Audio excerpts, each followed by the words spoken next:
বিয়ে করতে যাচ্ছিলাম ভাই, গাড়ির তেল শেষ, এখন পাম্পে তেলও দিচ্ছে না। আমার বিয়ে এখন কেমনে হবে? আমার বউ যদি অন্য জায়গায় চলে যায়।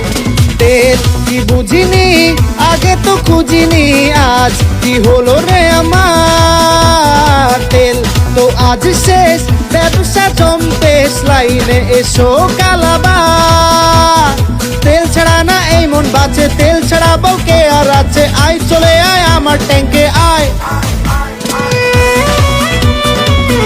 বিয়ে করতে যাচ্ছিলাম ভাই, গাড়ির তেল শেষ, এখন পাম্পে তেলও দিচ্ছে না। আমার বিয়ে এখন কেমনে হবে? আমার বউ যদি অন্য জায়গায় চলে যায়। তেল কি বুঝিনি, আগে তো খুঁজিনি, আজ কি হলো রে আমার। তেল তো আজ শেষ, ব্যবসা জম্পেশ, লাইনে এসো কালাবার। তেল ছাড়া না এই মন বাঁচে, তেল ছাড়া বউকে আর আছে। আয় চলে আয় আমার ট্যাঙ্কে আয়।